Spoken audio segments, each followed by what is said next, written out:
반갑습니다. 이 책 뭐 보니까 제 생각은 제일 좋은 방법은 찬찬히 같이 읽어보는 방법. 이거 뭐 요약해가지고 뭐 이야기하고 이러는 것보다는 읽으면서 이야기하는 게 제일 괜찮은 뭐 독보기인 것 같습니다. 책 제목이 사는 게 힘드냐고 니체가 물었다. 사는 게 힘들다. 사는 게 힘들지 않은 사람은 제가 생각하기엔 없어요. 그리고 뭐 인류의 역사 과정 속에 보였던 대부분의 사람들은 다 자기가 사는 게 힘들다고 했어요. 뭐 힘들지 않은 사람은 없죠. 물론 뭐 살면서 즐거울 때도 있고 뭐 편안할 때도 있고 이런 것도 있지만 기본적으로 다 힘들어 했던 것.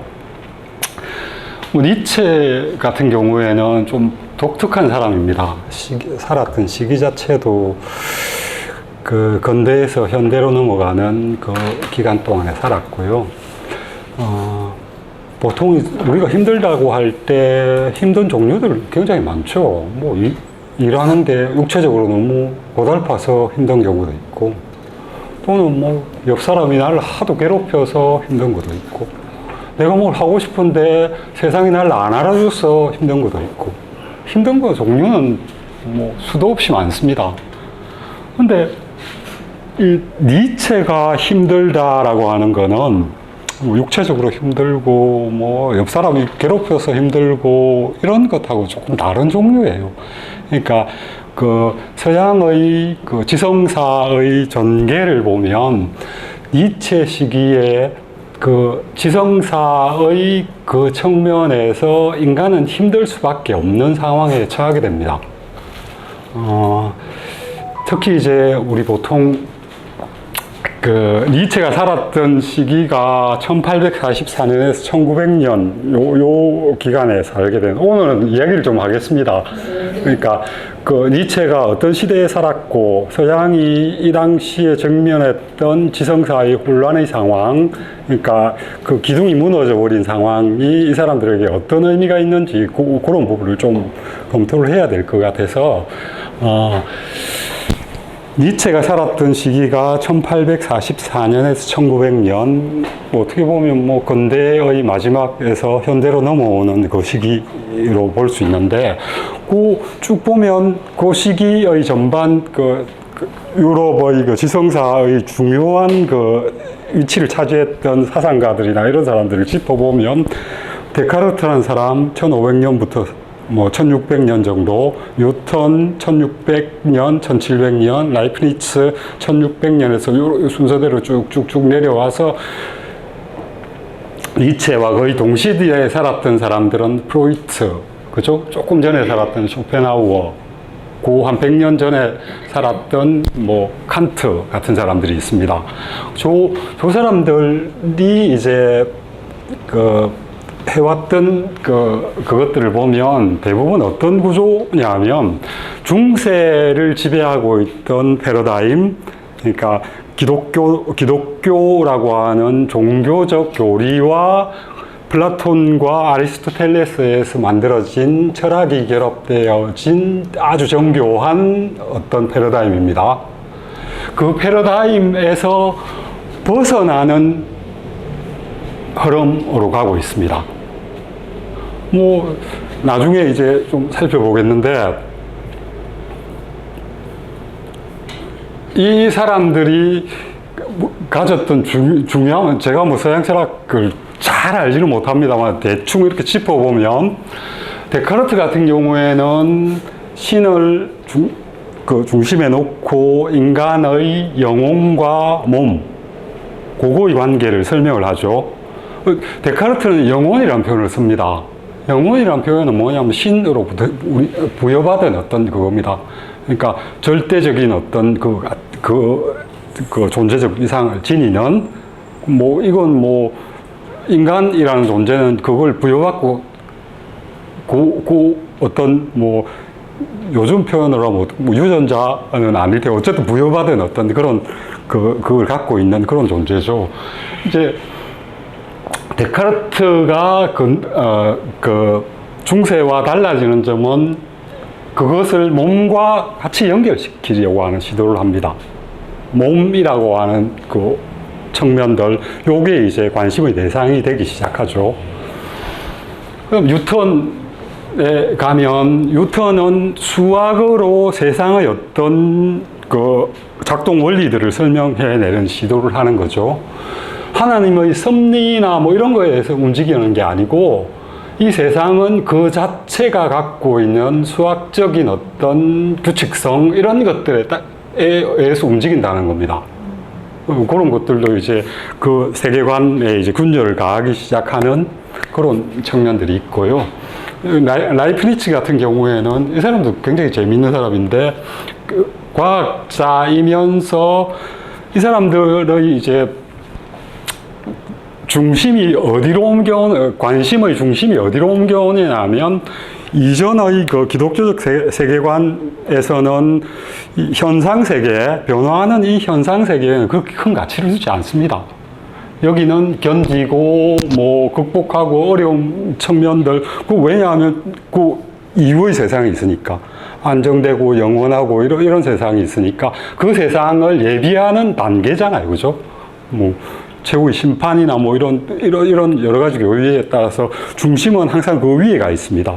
근데 이 라이프니츠 같은 사람도 보면 어떤 설명을 하는 거야? 그럼 이 세상은 도대체 어떻게 된 거냐? 왜 이 세상이 이렇게 만들어져 있는데 온갖 부조리들도 있고 온갖 뭐 선적인 측면도 있지만 악적인 측면도 있고 이렇게 구성되어 있는 이 세상, 그 세상에 대해서 설명을 하려고 시도를 합니다. 그 세상에 대해서, 우리가 살고 있는 세상에 대해서 관심을 가지는 거죠. 그죠? 관심의 영역이 좀 달라지는 겁니다. 천상의 그 초점보다는 우리가 살고 있는 요 시기로. 이 사람은 이제 세상에 대한 설명을 어떻게 하느냐 하면, 이 책에도 잠시 앞부분에 나옵니다. 어떤 식으로 세상을 어떻게 표현을 하느냐 하면, 이 세상은 생각할 수 있는 여러 가지 경우의 수 중에 가장 좋은 세상. 그걸 그렇게 만든 건 신이다. 그러니까 악도 있고 선도 있고 이런 것들은 인간이 자율성을 갖고 있는 존재이기 때문에 그 자율성을 발휘하기 위해서 악이라고 하는 측면을 신이 이 세상에 부여했다라는 식으로 설명을 하면서, 그렇게 보면 이 세상은 신이 생각할 수 있는 가장 좋은 상태의 세상이다. 이렇게 라이프니츠는 설명을 하거든요. 근데 니체는 여기 보시면 그 표현에 대해서 아니야. 세상은 있을 수 있는 세상 중에 최악의 상태가 우리가 살고 있는 세상이라는 표현을 씁니다. 니체의 그 표현은 라이프니츠의 표현에 일종의 그 공격의 그걸로 이렇게 쓰인 표현입니다. 요 이제 세상에 대해서 관심을 갖기 시작하는 거죠. 그게 어떻게 보면 중세에서 근대로 넘어오는 출발점이 됩니다. 칸트 같은 경우에는 뭐 세상이라고 하는 것에 관심을 갖습니다. 근데 칸트의 입장에서 보면 세상은 우리가 알 수 없습니다. 알 수 없는 게 아니고 세상 자체는 우리가 알 수 없습니다. 우리가 알 수 있는 거는 우리의 이성의 규칙에 의해서 파악된 세상만 우리가 알 수 있는 거죠. 연구 대상은 칸트가 학문적인 어떤 영향을 집중한 건 뭐냐면 세상이 아니고 그 세상을 파악할 수 있는 우리의 그 이성의 구조를 연구 대상으로 파악합니다. 그러니까 연구 대상이 천상의 세계 또는 세상이 아니라 우리 자신으로 이렇게 연구 대상이 집중되게 되죠. 그러니까 칸트 같은 경우는 이성이 중심이 되죠. 또 이성과 오성이라는 표현을 씁니다. 이성은 절대적인 어떤 진리를 파악하는 직관적인 능력이고요. 오성은 관찰과 비교해서 그것에 대해서 논리적인 어떤 것을 창출해낼 수 있는 능력. 어떻게 보면 이성과 오성은 두 개가 밀접하게 관련을 갖는 그런 측면들입니다. 뭐 이런 것들도 보면 중세의 세계관에서 벗어나기 시작하는 어떤 그런 틀이 되죠. 거기에다가 뭐 헤겔 같은 사람이 뭐 칸트 이후에 등장을 하는데, 헤겔은 우리가 조금 이따 보겠지만은 17 17세기, 18세기, 19세기의 그 기간들은 그 유럽의 문명과 다른 그 문화권에서의 그 문화적인 어떤 영향들, 사고체계 이런 것들 유럽에 굉장히 많이 도입이 되거든요. 본격적으로 소개가 되고 그걸 집중적으로 연구하는 시기가 18세기 중엽부터 19세기 들었습니다. 그러니까 일종의 이제 여러 가지 그 요인들이 거기에 이제 같이 작동을 하죠. 뭐 예를 들면 대항해 시대가 열린다든지 그렇게 해서 유럽인들이 세계 각지로 진출을 하고 그 진출을 해서 유럽인들은 그냥 가서 통치하고 이게 아닙니다. 가면 거기에 식생부터 해서 고적, 유물 이런 것들에 대한 탐구나 이런 발굴 작업 이런 것들을 굉장히 많이 하거든요. 그래서 잊혀진 문자 같은 것들도 이렇게 발굴을 하고 그걸 또 연구해서 그 내용을 이렇게 해독해내고 하는 그런 작업들을 거칩니다. 그런 대항해 시기, 길게 잡으면 한 14세기부터 시작되는 거잖아요. 그죠?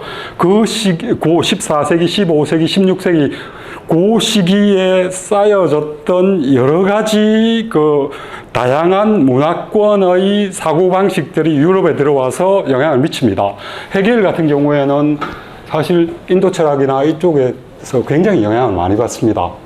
그리고 헤겔 자신도 인도 철학의 굉장한 연구자였고요. 그러니까 그 당시에 유럽에서 인도 철학의 최권위자 중에 한 명이 헤겔입니다.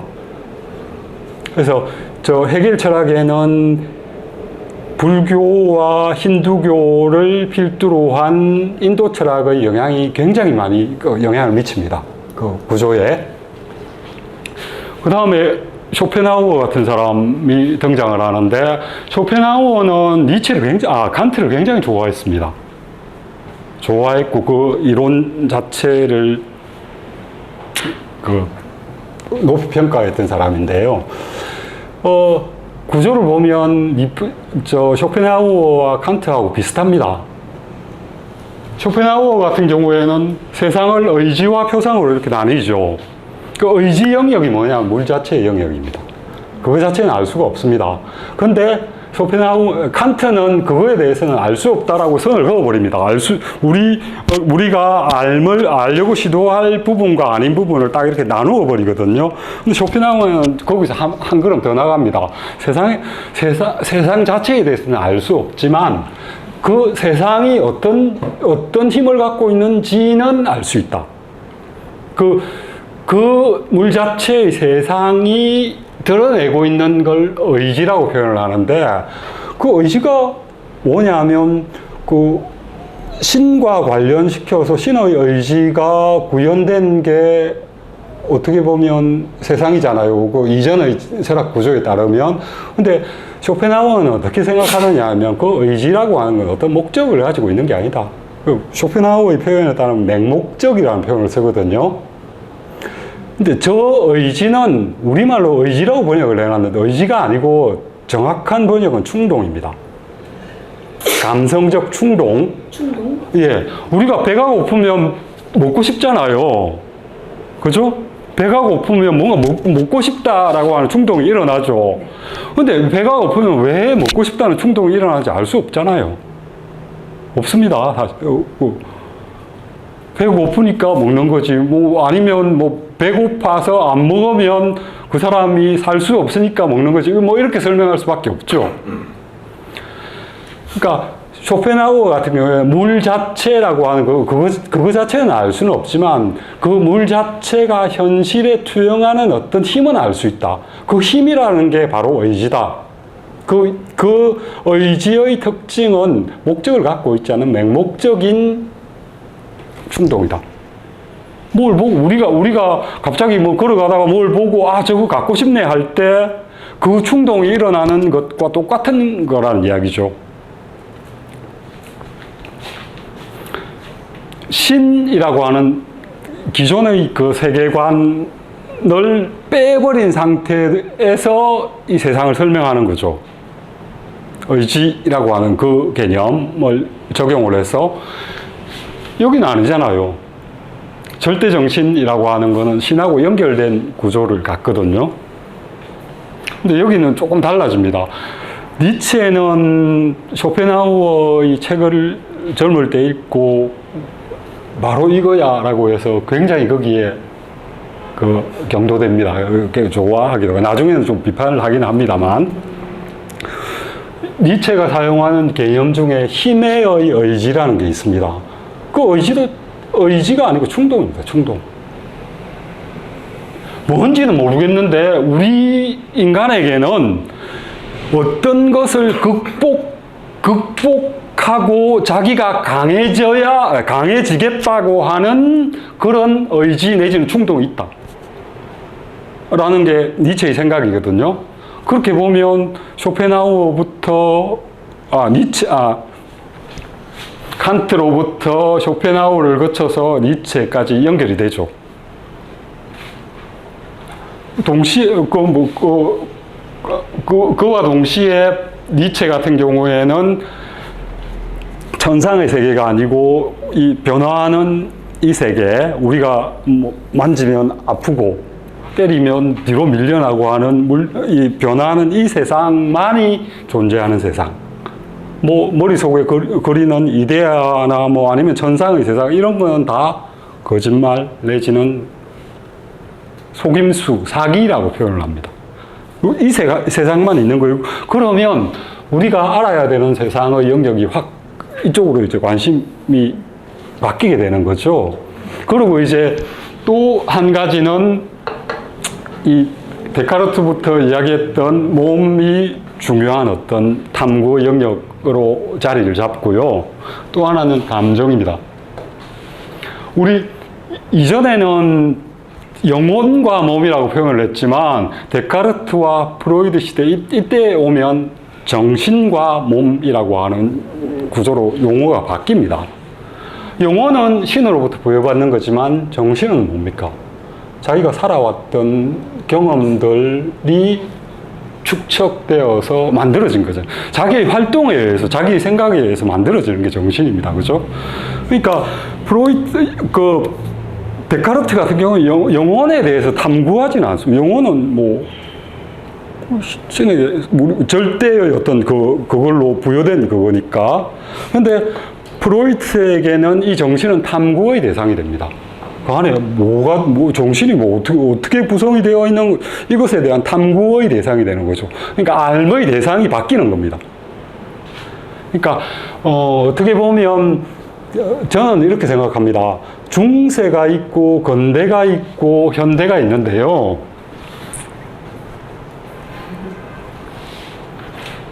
이 고대, 중세, 근대, 현대라는 표현은 사실은 이 부분은 한 1000년쯤 지나면 없는 부분이 될 겁니다. 왜냐하면 우리가 알고 있는 근대라고 하는 시간들은 중세로부터 벗어나서 새로 사고의 패러다임 자체가 변하는 시기입니다. 선생님 죄송한데 잠깐 쉬시죠. 예, 알겠습니다. 잠시 쉴까요? 네, 충동이 차를 가실지 뭔지도 모르고 잠깐 쉬셨는데.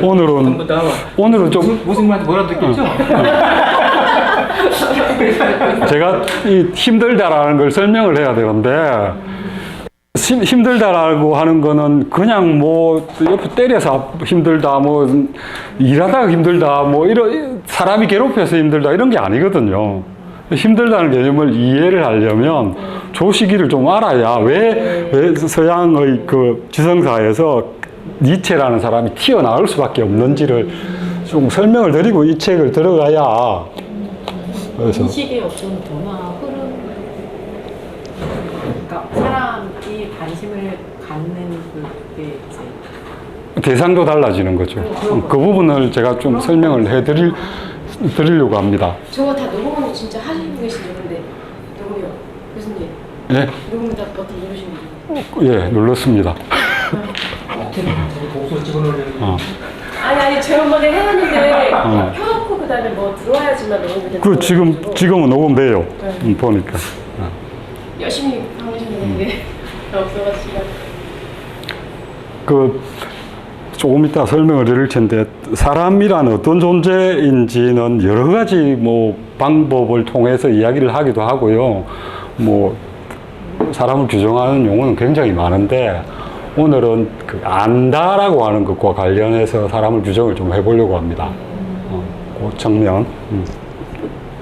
그 아까 질문했던 그 부분도 아마 요거를 보면 조금 어느 정도는 제가 얼마나 많이 알겠습니까만 대충 제가 떠올릴 수 있는 부분을 그거라 그래야 되나? 틀만 조금 이렇게 설명을 해보려고 합니다. 그러니까 어떤 사상가의 이름이 나올 때 그냥 나오질 않잖아요. 시대의 어떤 그 분명히 시대 상황이나 여러 가지 그러니까 그 앞에 과거와 현재와 아니 과거와 미래와 연결선에서 시대 상황과 맞물리면서 사실 이제 그게 나오는 거라. 두 가지가 그러니까 시대 상황을 봐야 되는 측면도 굉장히 강하고요. 개인의 가정사, 생활사 그 부분은 굉장히 그 절대적인 영향을 미칩니다. 니체? 니체는 평가가 워낙 많죠. 굉장히 뛰어난 뭐 철학자로 보기도 하고요. 세상에 몹쓸 놈이기도 합니다. 네. 이 책 읽다 보면 서두에는 참 좋은. 이 책은 굉장히 좋은 그거죠. 말씀하신 이름 완전히 광자라고. 그래서 그런 거예요? 그랬더니 이게 이제 일본 사람이 쓴 니체에 대한 그 평가서인데 굉장히 혹독합니다.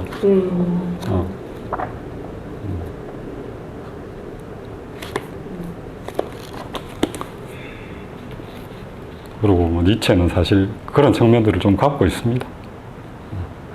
그래서 어떤 사람들은 굉장히 위험한 철학자. 그렇죠. 일종의 그 광기입니다. 광기. 감정의 광기가 뭡니까? 감정의 과다한 투여거든요. 감정의 과다한 투여는 뭐 정치적으로 사상적으로 보면 극자나 극우나 다 마찬가지로 적을 많이 만들죠. 그죠?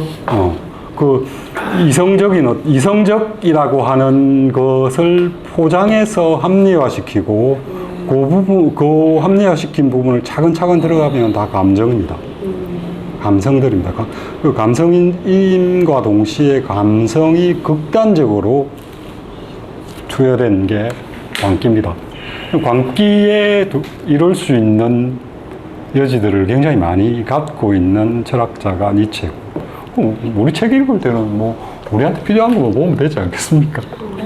하여튼 뭐 짜라투스라는 이렇게 말했다. 이거에 비해서 얘는 너무나 그렇죠?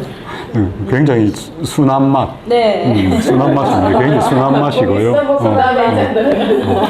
그리고 어떤 측면에서는 비판을 하는 것도 괜찮은데요. 우리가 책을 읽을 때 우리가 뭐 세상을 이끌어갈 사상을 이야기하고 그런 것들보다는 우리 삶을 낫게 만드는 거잖아요. 그런 측면에서 나면 그 인간과 그 사상을 꼭 결합시킬 필요도 없고요. 그리고 그 사상의 전면적인 어떤 대면이 필요한 것도 아닙니다. 저는 그렇게 생각합니다. 거기서 우리한테 삶의 도움을 줄 수 있고 내가 어떤 부분에서 조금만 가져와서 내 삶을 낫게 만들 수 있으면 니체의 말인데요? 네, 그래. 그리고 기본적으로 제가 보기에는 니체는 굉장히 힘들게 살았고 힘든 상황이었는데 끊임없이 즐겁게 살려고. 이 사람을 보라. 예. 굉장히 즐겁게 살려고 한 사람이고요. 이거 한번 읽어보십시오. 내용도 그렇게 많지도 않습니다. 이게 니체가 죽기 얼마 전에 쓴 책이거든요. 자기 자신에 대한 평가인데요. 그게 제목 딱 볼 때 나는 내가 얼마나 똑똑한가 현명한가 볼 때 우리과 사람도 보면 우리과 사람도 보면 잘난 사람들. 다들 그랬잖아요. 뭐, 자기한테 이 사람을 보라. 나도 한때 그랬어. 한때가 아니라 뭐. 은근히 쉽네. 재밌습니다. 보고 왔는데 이 서문부 보셨죠? 다 봤어요? 아니, 요거 서문을 나중에 살짝 좀 읽어볼까 싶습니다. 네. 아유, 재밌습니다. 삶에 얘기가 있고 다. 네, 좀 은퇴자라고 잉태?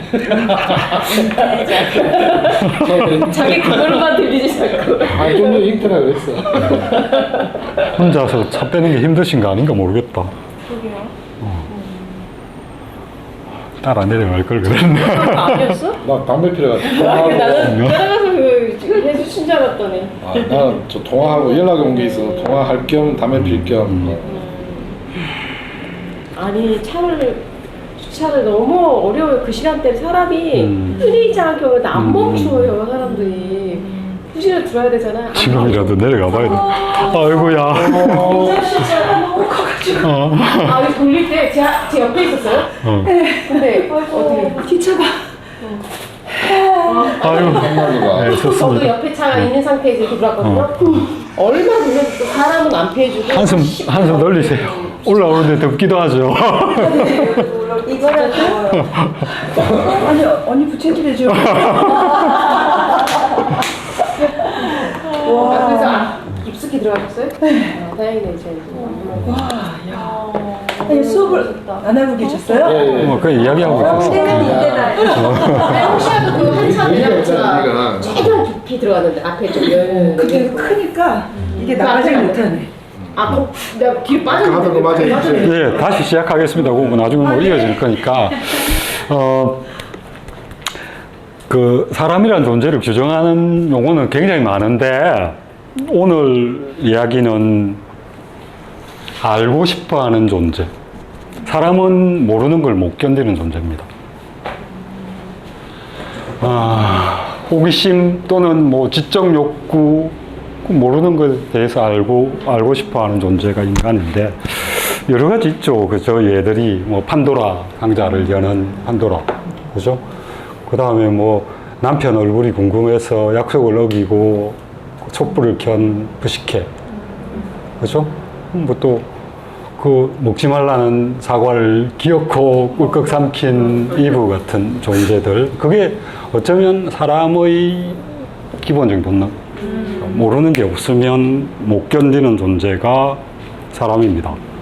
그리고 모르는 게 있을 때에는 알 수 없는 게 있어요. 난 도저히 내가 갖고 있는 지적 능력으로 알 수 없는 게 있을 때에는 그거를 이야기로 만들어서 내가 알 수 있는 영역으로 끌어들이려고 합니다.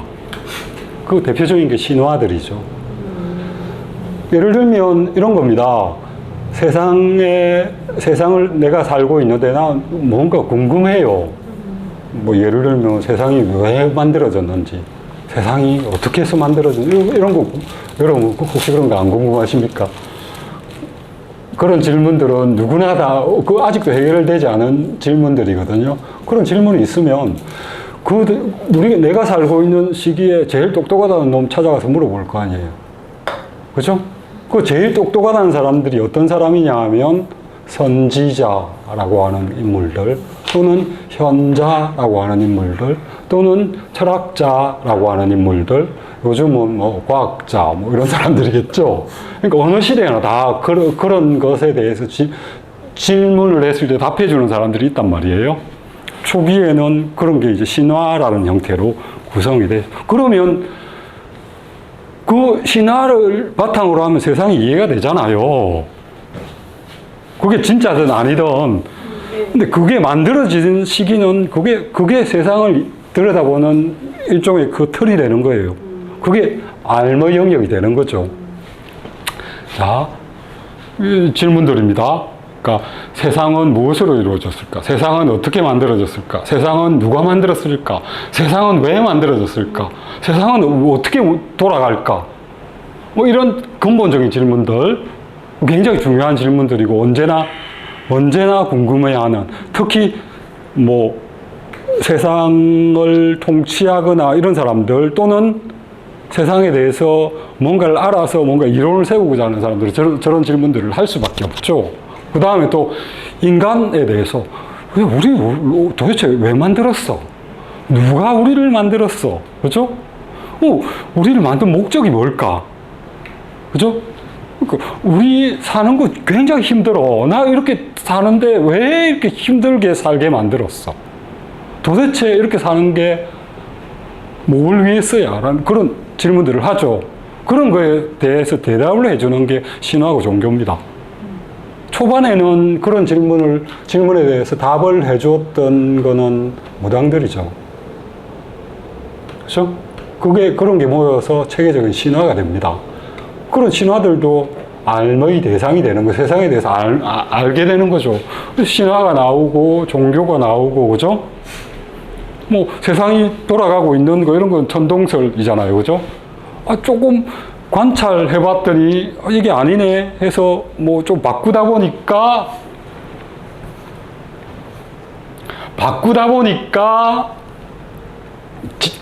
지동설 뭐 이런 것도 나오고, 그죠? 그 다음에 뭐 이 세상의 그 창조물들은 도대체 어떻게 만들어졌는가라고 할 때 창조론으로 설명이 되기도 하고 또는 진화론으로 설명이 되기도 하고, 이 두 개가 어느 게 낫다라는 이야기를 못하면 당시에 살았던 사람들은 창조론도 세상을 이해하는 커다란 거울이고 그걸로 이해하면 세상 사는데 아무 문제가 없었죠. 그러니까 지식의 단계에서 그 설명이 가장 합리적인 설명인 겁니다. 그게 지식의 대상이 되는 거고요. 지금 빅뱅 이론, 촉권 이론, 뭐 유전자 이론 이런 것들도 다 이야기입니다. 이야기. 논입니다. 논 또는 설 이렇게 붙는 것들은 그 속에는 어떤 게 있느냐 하면 우리가 알고 있는 알의 내용들은 이렇게 뜯어보면 두 가지로 나뉘어져 있습니다. 믿음의 부분. 저는 이 두 개의 구분을 명칭을 뭐로 해야 될지 뭐 누가 붙인 게 아니라서 나름대로 하나는 믿음 영역, 하나는 지식 영역 이렇게 나누었는데요. 믿음이라고 하는 건 지어낸 이야기입니다. 사실은 맥락을 갖추어서 합리화시켜서 사람들의 질문에 대답하는 어떤 큰 그겁니다. 신화 같은 것들. 그것도 알의 대상이 되는 거죠. 그죠? 또 하나는 뭐냐면 우리가 보통 과학적 지식이라고 하는 측면인데 관찰하고 분석하고 측정을 해서 그것에 대해서 파악하고 조작할 수 있게 된 영역입니다. 근데 이 알의 영역이라고 하는 거는 그대로 올라갈수록 지식 측면보다 믿음의 측면이 훨씬 큽니다. 근데 점점 내려올수록 믿음보다는 지식의 영역이 훨씬 커지죠. 그죠? 지식의 영역이라고 하는 것은 우리가 그것을 알아서 그걸 조작할 수 있는, 그죠? 그런 특성을 갖고 있습니다. 그럼 인간은 왜 알고 싶을까요? 궁금한 걸 못 참, 그냥 궁금해서 알고 싶은 그게 본능이라서 그런 게 아니고요. 어떻게 보면 안다라고 하는 그거는 인간의 자기 영역을 확장하는 과정들입니다. 자기가 조작할 수 있고 그런 영역들. 그러니까 알게 되는 거는 그걸 지배하고 장악해서 그걸 소유하고 조작할 수 있게 된다는 겁니다. 그 과정들을 넓혀가는 과정들이 인류의 역사의 과정입니다. 그래서 고대, 중세, 근대, 현대라고 하는 거는 이 측면에서 보면 어떤 거냐 하면 알의 영역을 확장하고 또는 그 영역에서 믿음과 지식이라는 두 성분의 구성이 바뀌는 시기입니다. 그러니까 고대로 올라가면 믿음의 영역들이 크죠.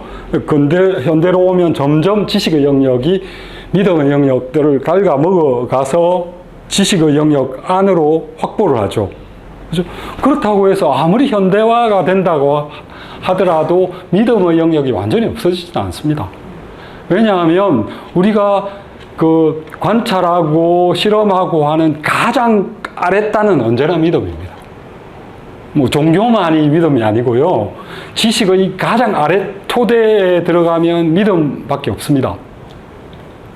그것에서부터 출발해서 이제 쌓이는 겁니다. 그래서 믿음 영역이 뭐 완전히 없어지지는 않습니다. 그 믿음 영역이 있어야 더 발전할 수 있습니다. 사실은. 그런 측면. 그런 측면에서 보면 근대라고 하는 거는 중세의 질서가 무너져서 새로운 질서가 패러다임이 바뀌어서 새로운 패러다임이 생겨나는 시기입니다. 아직도 진행되고 있다고 저는 생각합니다. 근데 그 진행되는 게 한 1000년쯤 지나면 중세와는 다른 어떤 게 만들어질 겁니다. 그러면 근대라는 개념은 아마 없어질 겁니다. 제 생각은. 뭐 이게 맞는지는 뭐 아직 그때 살아봐야 될 것 같지만. 그래서 근대라고 하는 건 중세에서 현대로 넘어가는 과정인데요. 현대도 사실 근세의 연장이기 때문에 아직 그 명확한 패러다임의 전환이 이루어지진 않아요. 근데 한 단락은 이제 어느 정도 이루어졌습니다. 근데 이 시기 무너지는 중세 질서에 대해서 가장 민감하게 반응한 철학자 중에 한 명이 니체입니다. 요건 아까 설명을 드렸고요. 그리고 그런 의미에서 중세는 지성사에서 무너진 중세의 사유체계 내에서 그건 뭐냐면 안정된 삶, 뭐 보장된 어떤 그 완벽함의 삶 이런 것들을 흙으로 돌려버렸잖아요. 이건 말도 안 되는 거짓이야라고 하고 돌려버리니까 이제 남아있는 거는 변화하는 이 세상만 남은 겁니다. 이 안에서 살아가야 됩니다. 그러면 우리가 이렇게 힘들게 이제 힘들다는 말이 힘들게 살고 있는데 이전에는 힘듦을 버틸 수 있는 구조적인 큰 그게 있었습니다. 하나님으로부터 심판을 받아서 다시 태어나는 어떤 천국에 태어나는 그런 사유의 구조에는 이 현세가 힘들다고 하더라도 그 힘듦을 버틸 수 있는 뭔가가 있는 거죠. 이건 버텨야 되는 거야. 이거는 힘들어도. 근데 그게 사라진 겁니다. 그게. 그러면 사람들은 이 변화하는 세상, 힘들기만 한 세상에서 나름대로 살아야 되잖아요. 다 죽어버릴 수는 없잖아요. 왜 살아야 되는지 고민만 할 수는 없잖아요. 그죠? 그 환경에서 왜 살아야 되는지에 대해서 방법을 찾아나가는 사투의 과정이 18세기, 19세기의 과정입니다. 20세기 초까지. 그 사투의 과정이 일단락되는 게 제 생각은 2차 대전의 종결입니다. 1, 2차 대전, 특히 2차 대전은 19세기, 20세기에 쌓여진 그 광기가 폭발한 겁니다. 그렇게 이렇게 정리가 되는 정도로 저는 니체가 살았던 시기를 설명을 하면 좋을 것 같습니다. 모르겠어요. 이런 워낙 큰 이야기여가지고, 그러니까 이렇게 어떤 측면에서는 겉의 어떤 큰 그 모양만 이렇게 니체도 그렇고 칸트도 그렇고 안에 들어가면 뭐 여러 가지 요소들이 있잖아요. 그죠? 그리고 사회가 변화하는 요소들은 이 사상만으로 또 설명이 안 되고요. 뭐 과학 발전, 뭐 산업혁명, 뭐 이런 것도 설명이 돼야 되고요. 여러 가지들이 있습니다. 그렇지만 한 측면만 이렇게 좁게 보면 아마 그런 식으로 범범하게라도 이해가 가능할 것 같은 생각이 들어서 설명을 합니다. 그러면 이 중세가 근대라고 하는 그 중세 질서가 무너지기 시작하는데 결정적인 작용을 했던 어떤 사건들 이런 걸 좀 뽑아보면 일단은 14세기 무렵에 진행되었던 르네상스의 그 표어라고 하면 인간의 재발견이라는 재평가, 인간이라는 존재에 대한 재평가라는 건 거기에 가치를 부여한다는 겁니다. 인간. 그런 의미인데, 뭐 천문학의 측면에서는 지동설이라고 하는, 그러니까 아까도 말씀드렸지만 큰 틀을 그냥 깨버리는 거잖아요. 그런 측면이 있고요. 그 다음에 지리상의 발견, 뭐 대항해 시대에 접어들면서 유럽 문화와는 다른 문화들과 접촉을 하고요. 예를 들면 고대 인도의 사상 체계는 고대 서양의 사상 체계보다 훨씬 정밀합니다. 그리고 그 안에 굉장히 정합적인 부분도 많고요. 그리고 또 하나는 서양의 신화나 이런 것들이 인도 신화와 연결되어 있습니다. 모양이 비슷합니다. 예. 굉장히 비슷하고요. 그 다음에 또 이 시기에 굉장히 충격을 많이 줬던 게 우리가 소위 말하는 건동 지역, 수메르 문명이 일어났던 지역에 대한 발굴들이 굉장히 많이 진행되거든요. 기원전 2000년 이전입니다. 그 문명. 그 문명이 만들어냈던 문화적인 업적들 이런 것들이 문자로 많이 남아 있거든요. 그런 어떤 문자나 기록들을 해독하는 과정에서 받은 충격도 크고요. 직접적으로는 이런 게 있습니다. 뭐 예를 들면 여기 좀 적어놨나? 어디 갔어? 여기 지금 안 적어놨나? 조로아스트, 앞부분에서 봤나요?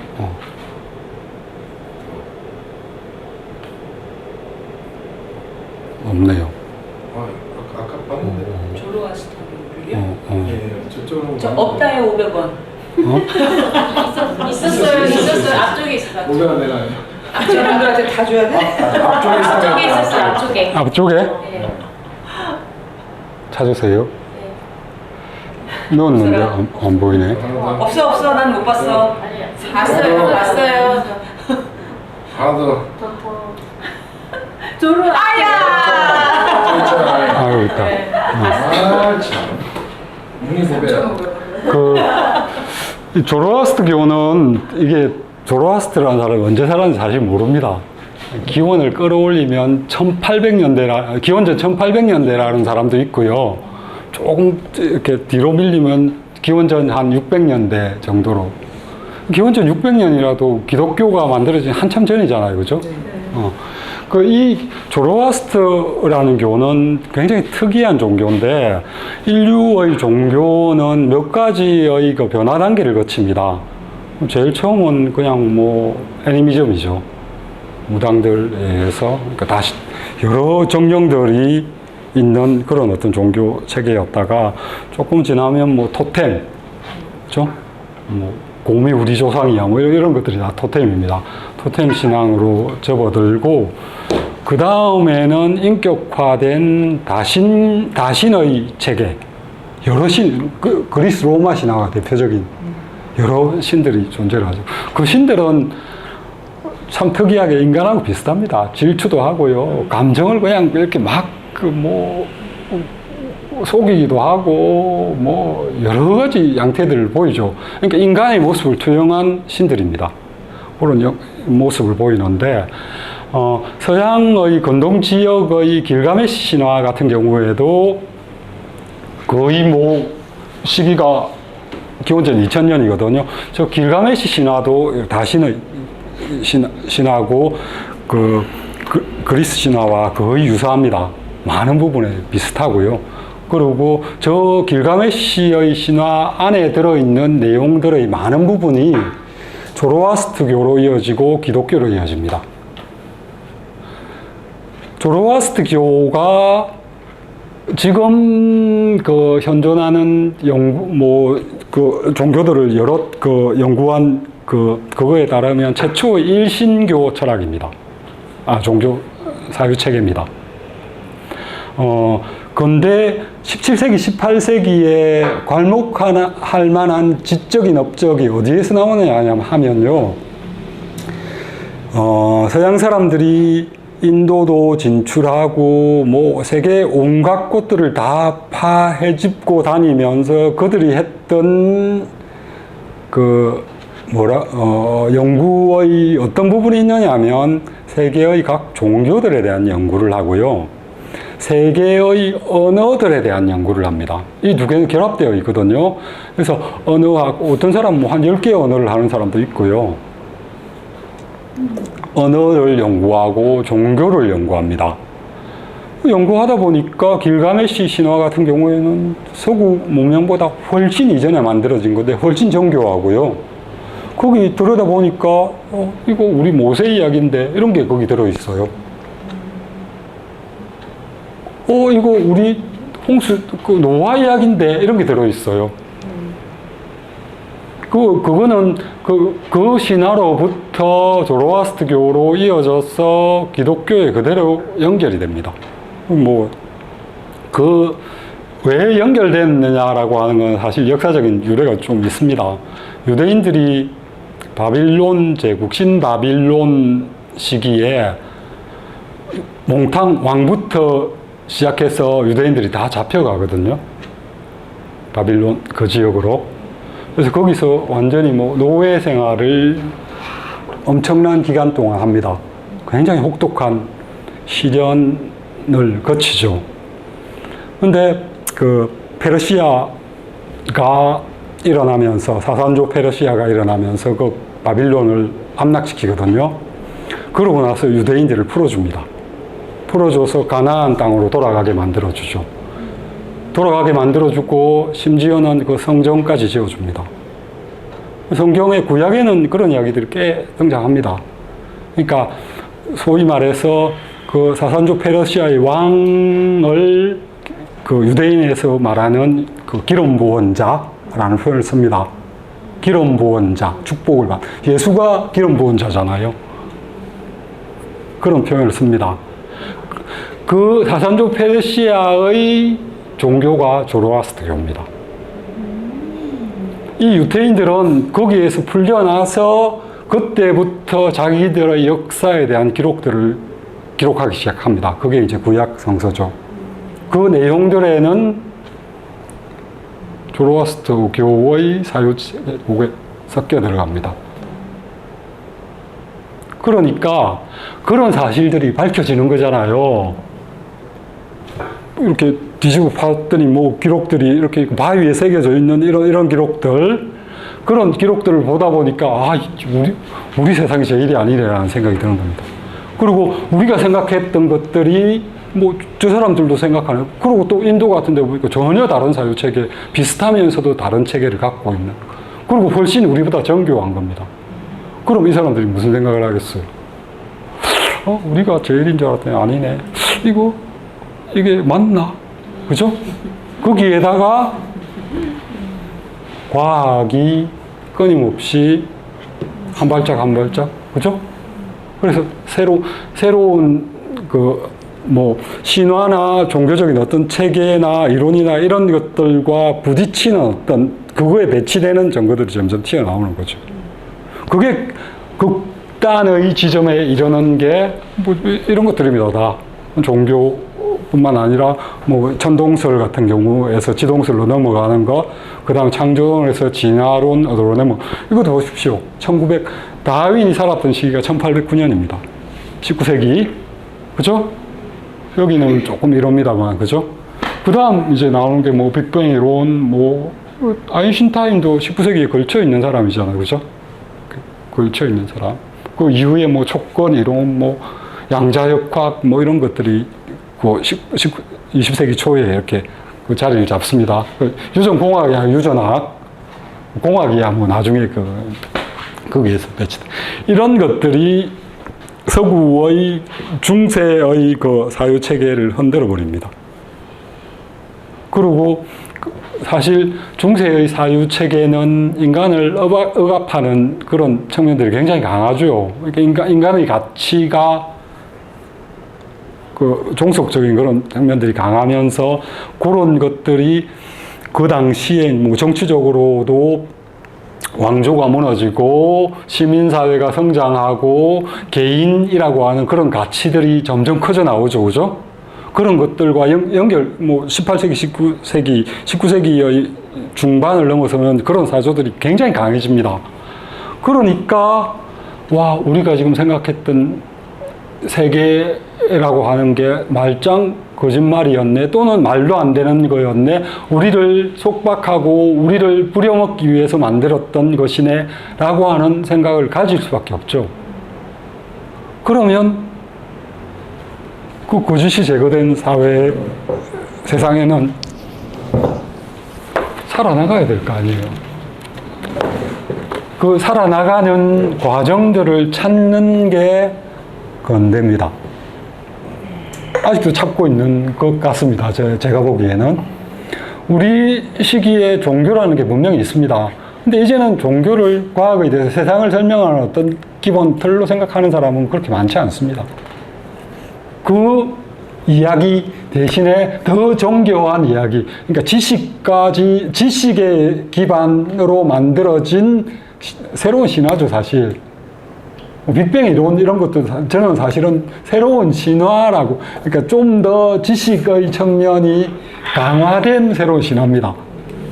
시기가 지나면 뭐 그것도 또 하나의 이론으로 남아있을 가능성이 큰 그런 것들인데, 인간은 이렇게 끊임없이 이야기를 만든다는 게 아까도 설명을 드렸듯이 알의 체계로 끌어들여야만 살 수 있는 종족, 그런 종류의 존재물입니다. 조금 쉬었다. 선생님 그거 프린트해서 주시면 좋을 것 같아요. 이거요? 예, 흐름을 예예. 아, 그런가요? 잘해놓으셔가지고. 네. 예, 탐나네요. 아, 제가 뭐 프린트 해서 제가 드리는. 복사할게요. 아, 이거 아닙니다. 이거는 저건 계속 추가가 되고, 이야기를 하다 보면 계속 추가가 되어가지고. 아니 근데 제가 파일을 보내주시면 안 돼요? 단톡방에? 그것도 가능합니다. 그게 더 낫죠. 이게 사실 그 큰 틀만 한 측면만 이렇게 그걸 해서 아니 그래도 되게 큰 흐름을 잘 말씀해 주시는 그런 게 좋아요. 촉근이 뭐예요? 예? 촉근이론. 그건 어려운 얘기 하지 마세요. 집에 가서 복습하고 집에 가서 뭐 개인 복습하고 알려주세요. 다음 시간에 설명해 주세요. 촉근 이론? 네. 양서역학이라고 써 있잖아요. 네. 촉근. 아니 뭐 그러니까 입자론. 촉근이. 입자라고 생각했는데 파동이면서 입자인 그런 미시세가 있다는 것이 양서. 세계는 하나의 차원이 아니고 수없이 많은 차원들이 있는 겁니다. 그런 네. 설이에요. 맨 있는 블랙? 그거보다는 그 우주선 타는 그 영화. 저 시간 여행? 예, 시간 여행 말고. 아버지가 나중에 책 속에 들어있는 책장 그 제목 뭐죠? 있어요. 인터페이스. 인터페이스 같은 그게 이제 양자역학의 세계를 설명하려고 그렇게까지 모르겠네요. 제시하려고 한 영화인데, 양자역학의 기본적인 큰 틀은 시간과 공간의 제약이 없어집니다. 더 힘들은 예. 맨인 블랙에서도 고양이 박물 이게 하나의 은하가 막 네, 맞아요. 그러잖아요. 네. 그 왔다 갔다 하게 되는 것 같기도 하고. 그러니까 시공간이 없어지는 거죠. 어찌 보면 그것도. 시공간이라는 게 그게 이 시공간을 시하고 공간 이렇게 떼놓은 게 아니고, 시공간은 합쳐진 개념입니다. 그러니까 우리가 인지하는 이 공간은, 그러니까 공간이 따로 있고 시간대가 따로 있는 게 아니고 시와 공간이 합쳐진 시공간이라고 하는 그 속에서 살고 있는 겁니다. 시간은 물리적 현상인지 아닌지 아직도 여러 가지 설들이 있습니다. 파악 못하고 있는. 뭐를 넣으시게? 김밥? 그리고 양자역학은 기본적으로 아직도 뭐 많은 부분은 규명이 됐지만 사실 아직도 우리의 인지 이론인 거죠. 예, 인지 그것과는 물리학에서 세상을 설명하는 비교적 가장 최신의 이론이라고 하는 게 촉근 이론이라고 하는데 한번 읽어보십시오. 찾아서 읽어보시면 저도 뭐 정확하게 알지 못합니다. 예. 물리학 세계는 굉장히 재밌습니다, 사실 보면. 그러니까 그다 가상에서 그다음에 이제 과학으로 이제 밝혀지면 이제 현에 맞는 뭐 사람도 참 대단하시고 대단한 저 거 같아요. 그러면 여기서 말하는 촉근 이론의 그 요지는 뭘까요? 요지는 그게 어쩌라고?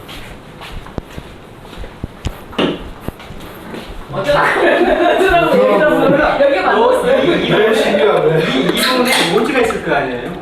이론이니까. 그러면 뭐다? 세상을 바라보는 뭐 해결하고. 세상을 바라보는 그런 주제라고 할까? 그러니까 뭐 우리는 여태까지는 뭐 가장 작은 거는 그냥 입자일 거라는 생각을 했던 거죠. 맨 처음에는 입자가 아니다 그러면. 네, 입자가 자이기도 하고 아니기도 하고. 그러니까 고체 형태의 그 결정체가 아니다. 입자이기도 하고 아니다라고 했는데 촉근 이론은 끈이라는 얘기죠. 사실 끈. 이론이니까. 아니 표현을 그렇게 한 거죠. 파동 끈이라는 표현을 그렇게 한 거죠. 하품이 끈이에요? 그러니까 아니, 아니 점 하나로 딱 아니지. 끝나는 게 아니라 움직이는 어떤 선이라는 거죠. 우리 때 다 알고 있는 정도의 과학 지식까지. 그래. 나도 문과야 문과.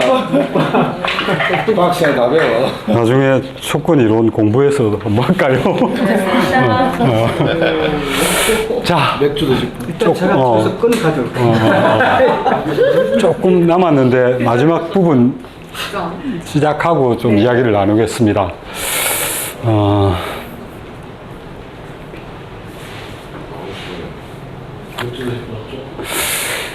제가 요즘 고민하고 있는 부분 중에 하나인데 고대에서 현대까지 서양에서 우리가 알무 영역이 확장되는 그 과정들을 보면 믿음의 영역, 지식의 영역 이렇게 있는데 그 과정에서 고대부터 현대까지 여전히 강력한 영향을 미치고 있고 그 믿음의 측면과 지식의 측면 양쪽을 다 관통하고 있는 도구들이 있습니다. 그게 수학하고 기하학입니다. 숫자의 세계는 현실에 있는 게 아니라 우리 머릿속 이념 속에 있죠. 1, 2, 3, 4라고 하는 거. 뭐 이게 1입니까? 그러니까 1, 2, 3, 4는 우리 관념 속에 있는 겁니다. 그 관념에 의해서 구성이 되죠. 그리고 또 그거는 현실에 투영되었을 때 강력한 측정의 도구가 됩니다. 수학의 발전 과정은 여러 가지 측면이 있는데 단적인 예를 들면 이런 겁니다. 우리가 수직선을 긋죠. 제일 많이 쓰는 여기 0이고 뭐 이렇게 되는 수직선을 긋잖아요. 그죠? 뭐 여기 1이고 마이너스 1이고 이런 그 숫자를 씁니다. 자연 세계에서 볼 수 있는 또는 생각할 수 있는 숫자는 이거밖에 없죠. 음수를 발견합니다. 그러면서 수직선이 만들어지고요. 이 수직선의 그 모든 점들을 다 설명할 수 있는 세상은 언제 열리게 되느냐 하면 무리수가 발견되면서 이 영역들이 이제 다 파악이 됩니다. 그러니까 무리수의 발견은 1차원이라고 하는 수직선을 우리의 알무 영역으로 확 가져올 수 있습니다. 그걸 이제 우리가 조작하고 그걸 이용할 수 있는 그런 형태가 되죠. 그 다음에 또 한 단계의 도약이 이루어지는데 데카르트에서 처음으로 제시되었던 좌표평면이라고 하는 1사분면, 2사분면, 3사분면, 4사분면 하는 그런 사유방식. 여기에 있는 요 지점에 대해서 수학적으로 설명할 수 있잖아요. 여기는 여기. 이렇게 하면 저 지점을 누구나 알 수 있는 세계로 설명할 수 있습니다. 획기적인 어떤 아이디어는 이제 평면을 우리의 알의 영역으로 완전히 수용해낼 수 있는 그걸 확보를 합니다. 그 다음에 마지막이 허수, 우리가 소위 복소수라고 하는 저 허수는 실수에 반대되는 개념인데 세상에 없는 숫자입니다. 이렇게 하죠. i라고 보통 쓰는데 i의 제곱이 마이너스 1이 되는 수잖아요. 이런 게 그겁니다. 허수인데 저 허수는 3차원 공간에 있는 한 점을 수학적으로 설명할 수 있는 도구가 됩니다. 그래서 우리 3D 작업을 하려면 저 허수가 반드시 동원이 돼야 됩니다. 저 허수가 발견됨으로써 인간은 3차원에 대한 알의 영역을 또 완전 우리의 것으로 이렇게 할 수 있게 되었죠. 그 다음부터는 4차원, 5차원, 6차원 이런 것들은 벡터를 이용하면 다 설명이 가능합니다. 저 3차원도 3차원 벡터거든요. 벡터 영역을 이용해서 차원들을 무수히 내려나갈 수 있습니다. 그만큼 우리가 조작할 수 있고, 우리가 파악할 수 있고, 인식할 수 있고, 청량할 수 있고, 그것에 대해서 관리할 수 있고, 조작할 수 있다는 것은 그게 우리의 알의 측면이잖아요. 그죠? 그거를 확보를 하는 과정들이 이어집니다. 허수라고 하는 것은 굉장히. 저 수학생이 좋습니다. 질문을 해보세요. 하나의 질문.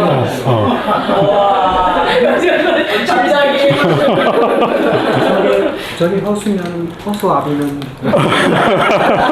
수학은 맞습니다. 그것은 정의역을 벗어납니다. 아이고. 무리수에 대해서 궁금하세요? 무리수는 두지 말라고 항상 그랬는데 방해하시죠.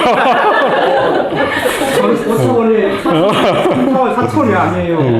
센스 있다. 그래서 그게 네, 맞죠. 궁금해요. 무리수가 무리수가 뭐예요? 그러니까 지금 아까 수직선에서 예를 들어서 0과 1 사이에 유리수가 몇 개 있다고 생각하세요? 유리수, 분수. 분수요? 그러니까 위아래가 정수인 분수가 몇 개 있다고 생각하세요? 이건 무한대 10개? 그렇죠, 20개? 무한대. 그러면 수직선은 다 채울 것 같잖아요. 네. 근데 거기에 빈 게 남아있다는 거예요. 그래, 제가 그래서 학교를 그만둔 게 바로 뭐냐면 자 이렇게 이거 뭐죠? 플러스가 뭐죠? 아까 저거 뭐라고 하는지 주세요. 아니. 자. 제가 빈대를 주세요, 학교를 빈대를. 그만둔 이유입니다. 바닥을 제가 초등학교 그만둔 이유가 자 이렇게 있잖아요. 이게 저는 이것을 이제 플러스라고 생각하는데 아까 뭐라고 하시더라고. 자 이게 계속해서 이 선에 여기에 닿을 수 있도록 계속 내려가는데 네. 이게 안 닿는다는 거야. 나 그냥 도저히 이해할 수 없다 학교 그만둬 버렸어. 어떻게 안 할 수가 있어? 전기가 계속 가는데. y 콜 x. 그러니까 이게 안 닿는다는 거야. 계속 내려가는데. 그래서 이거 편집하지 말고 그대로 지금 녹화돼. 몇 학년 때 그만두셨어요? 이건 사기밖에 안 된다. 몇 학년 때 그만두셨어요? 아니 어떻게 손으로 지어. y = x분의 1. 그런데 어떻게 안 간다는 얘기야? 나이도 안 돼. 이건 거짓말. 이해를 잘하면은 초등학교 때 영원히. 계속 가면은 0과 굉장히 가까워지잖아요. 가까워지만 많지 만분의 1, 않다. 억분의 1, 조분의 1. 굉장히 가까워지지만 0이 될 수는 없는 거죠. 뭔가 1이 있으니까. 그걸 이해할 수 없었다는 거죠. 학교 안 다니니까. 그런데 우리는 그래서 뭘 배우냐면 나중에는 0에 수렴한다. 리미트. 그런 얘기를 통해서 이걸 극복하죠. 리미트. 음. 그래서 연속이냐 아니냐 할 때 보통 함수값이 이렇게 비어 있느냐. 근데 쭉 계속 어느 점에 수렴하면은 그거다. 리미트가 존재하니까 이게 연속이다. 뭐 양쪽에서 가져와서 왔는데 그게 일치한다. 네. 이제 우극한 우극한인가 작극한 양쪽에서 가져왔을 때 그게 일치하면은 그건 연속한다. 근데 양쪽에서 오는 게 다를 때는 연속하지 않을 수 있다. 그리고 함수값을 가질 수도 있고 뭐 함수값까지 같이 있으면은 이제 그때는 진짜 연속한다 이렇게 얘기를 하는 게 나중에 고등학교고요. 지금 여기서 보는 것처럼 x가 엄청 커질 수 있으니까 0이 가까워지니까 결국은 채워질 수 있을 것 같은데 결국 0이 없는 거잖아요. 비잖아요. 그렇죠? 그것처럼 무리수가 이 안에 존재한다는 거예요. 그것보다 유리수보다 훨씬 많이. 믿어주세요? 믿어주세요? 근데 그걸 뭘로 알 수 있냐면은 여기 이제 1, 2 이렇게 있다고 치면은 여기 이제 정사각형이 있다고 해보세요. 그럼 이 정사각형의 넓이는 얼마죠? 4죠. 근데 이거를 완전히 절반으로 나누는 정사각형을 만들 수가 있어요. 네. 얘는 모든 그 1인 정사각형을 다 반을 냈으니까 얘의 넓이는 2. 그러면 이 숫자는 뭐냐면은 제곱하면 2가 되는 수죠. 제곱하면 2가 되는 수가 뭘까요? 1.4. 루트 2. 그쵸, 루트 2죠? 죄송해요. 아니요. 꺼버리면 돼요. 다시 열면 되니까. 우리는 중학교 다시 배운 거예요. 이거 좀. 그러면 이 길이는 루트 2라는 걸 알 수 있어요. 루트 2를 두 번 곱하면은 제곱하면 2가 되니까. 그러니까 루트 2라는 건 사실 이게 이제 원의 중심이라고 생각하고 이걸 반지름으로 생각해서 이쪽으로 가져가면 분명히 어딘가 있어요. 수직선에. 네. 근데 그거를 분수로 나타낼 수가 없어요. 그래서 피타고라스 학파에서는 이 루트 2를 있다라고 말한 사람을 배에서 밀어버렸어요. 너만 없으면 무리수 내가 쫓겨나기들 그만. 내가 그만뒀어. 저렇게 설명하는구나. 네, 근데 여기에 무리수가 있습니다. 그래서 완전히 채우게 돼요, 수직선은. 유리수하고 무리수를 이용해서. 수학생님 계시니까 되게 좋다. 되게 쉽게 이해되네. 너무 좋아요. 저의 다들 수학을 잘했구나. 아니 저 수학교육과요. 여기 이해를 한다니까. 이건 저 옛날에 다 배웠는데. 이해가 안 돼요. 아 질문하세요. 뭐가 궁금하신 거예요? 뭔가 막힌 거잖아요. 아니 저는 아까 그럼 무리수라고 할 때 뭐라고 설명을 해요? 하나 그걸 정의를 내리면? 무리수라는 것은 그러니까 유리수가 아닌 수를 말해요. 유리수가 아닌 실수 중에서 유리수가 아닌 수를 말하는데 실수. 근데 유리수가 뭐냐면은 분자 분모가 정수인 분수꼴로 나타낼 수 있는 수예요. 그래서 예를 들어서 일반적인 분수네 그런. 네. 일반적인 분수인데 일반적인 분수는 굉장히 많이 무한히 반복되는 수가 있을 수 있거든요. 예를 들어 3분의 1. 근데 그거는 3분의 1로 나타낼 수 있어요. 왜냐면 반복되는 부분이 있어서 그걸 우리가 순환소수라고 해요. 0.3333. 중간에 뭔가 어느 부분부터 순환되는 거 그런 것들은 분수로 바꿀 수가 있어요. 왜냐면 나누기가 언제까지 가면은 다시 반복되는 그게 되니까. 그래서 순환소수를 나타낼 수가 있는데 근데 비순환소수는 분수를 붙일 수가 없었던 거예요. 예를 들어서 루트 2 같은 거를 이제 제곱하면 2가 되는 수가 뭘까라고 생각하면은 뭐 2보다는 작고 1보다는 크고 1.4보다는 크고 1.5보다는 작고 그 사이를 왔다 갔다 하는데 계속 반응이 이게 순환이 안 되면서 규칙 없이 계속 되는 거예요. 그래서 얘를 어떻게 하냐? 얘를 저 수직선에서 몰아낼까? 그런 유혹에 빠지기도 했어요. 그렇지만 인간은 아까도 말했듯이 그런 존재이기 때문에 계속 탐구하는 거죠. 그래서 우리는 무리수를 정복하게 된 거죠. 정복된 건가요? 네. 개념을 이해했으니까. 분투이라고 계산을 할 수 있고 그걸 이용할 수 있고. 만든 알매 세계로 안 들어와 있어요. 안 알고 싶어 하시는 근데 질문 좋았어요. 다음에 더 궁금한 것도 반짝하는 시간을 가지고. 네. 수빈이를 데리고 와야 그 아이들 수학 실험할 때 있죠. 수학의 역사나 수학에 대한 여기서 원한다면은 여기에 있는 자녀들을 네. 와서 질문하는 시간 오. 아니 근데 무료로. 선생님이 수학 교실 열어주기로 했어요. 언제요? 수학의 역사와 이런 에 대해서 글을 좀 써. 글 쓰시기로 했고 그에 대해서 나중에 또 그럼 제가 아직 말을 안 했구나. 무료 수학 말을 안 했구나. 말을 안 했구나. 글 쓰고 할 수 있는 거. 있다고 지금 말하는데 벌써 좀. 미리 다 구상을 해둔 거였어.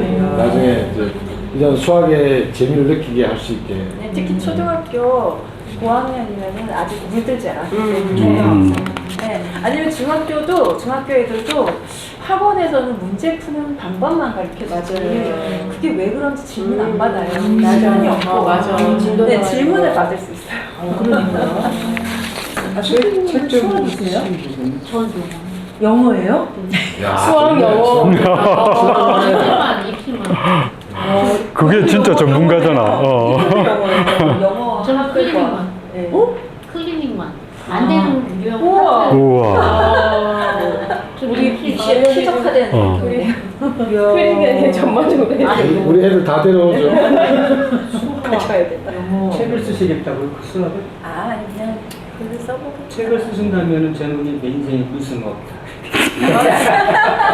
아니 그리고요. 그리고 셋째는 대학생 이게 또 아니 아니 그리고 제가 궁금한 거는 이런 질문들을 모으고 싶은 거예요. 사실은. 그러니까 사실은 질문에서부터 출발했을 때 가장 사람들이 재밌게 배울 수 있거든요. 그쵸. 그냥 주어진 교과서가 아니라 질문을 이렇게 받는 게 저한테 필요해요. 이런 허수의 아비는 허수아비인가요? 뭐 이런 거 말고 무리수를 정리해 주세요.